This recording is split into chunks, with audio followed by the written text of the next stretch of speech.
রাজ্য জুড়ে যখন অভয়া ধর্ষণ কাণ্ড নিয়ে তোলপাড়, ঠিক তখনই ৮ ঘন্টার মধ্যে ধর্ষণে অভিযুক্তকে গ্রেপ্তার করল পূর্ব বর্ধমান জেলার ভাতার থানার পুলিশ।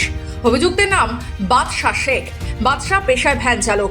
পূর্ব বর্ধমান জেলার ভাতারের এক মানসিক ভারসাম্যহীন মহিলা রবিবার চাল বিক্রি করে ফিরছিলেন। কুলনগর হাজরাপাড়া মোড়ের কাছে বাদশা ওই মহিলার পথ আটকায়। এরপর ফুসলিয়ে সামনেই একটি পরিত্যক্ত বাড়িতে নিয়ে গিয়ে মুখ চেপে ধর্ষণ করে বলে অভিযোগ। আওয়াজ শুনতে পেয়ে আশেপাশের বাসিন্দারা ছুটে এলে বাদশা সেখান থেকে চম্পট দেয়।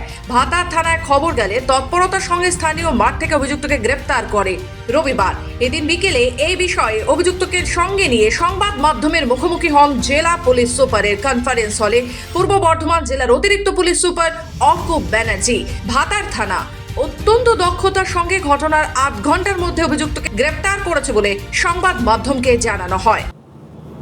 আচ্ছা, আজকে সকালবেলায় ভাতার থানার কাছে একটা খবর আসে যে একজন মানসিক প্রতিবন্ধী একটি মেয়ের ধর্ষণের বিষয়ে। খবর পাওয়ার সঙ্গে সঙ্গে আমরা ভাতার থানার সমস্ত অফিসার এবং ওসি ভাতার নিজে এনকোয়ারিতে তদন্তে আমরা নেমে যাই এবং নামার পর আমরা যে জানতে পারি যে এই যে প্রতিবন্ধী মেয়েটি আছে এই সকালবেলায় ওখানের কুলনগরের হাজরাপাড়া মোড় আছে, এখানে চাল বিক্রি করতে গেছিলো এবং চাল বিক্রি করে যখন ফেরার পথে রাস্তায় একজন ভ্যান চালক, রিক্সা চালক আছে বাদশা শেখ বলে, সে ওর সাথে কথা বলে ওকে আটকায়, ওকে কনভিন্স করে এবং বাড়ির পাশে রাস্তার পাশেই একটা বাড়ি রয়েছে, পরিত্যক্ত পোড়ো বাড়ি, সেই বাড়ির মধ্যে ওকে নিয়ে যায় এবং নিয়ে যাওয়ার পর ওর মুখ চাপা দিয়ে ওকে ধর্ষণ করে। মেয়েটি কিছু সময় পর যখন মেয়েটি চেঁচাতে পারে তখন ওই আওয়াজ শুনে আশেপাশের লোকজন দৌড়ে আসে, কিন্তু এই বাদশা শেখ ওখান থেকে পালিয়ে যেতে পারে।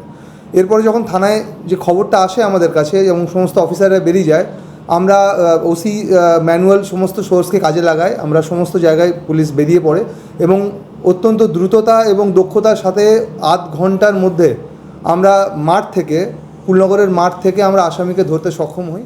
পূর্ব বর্ধমান থেকে সুমন বিশ্বাসের রিপোর্ট, খবর বাংলা।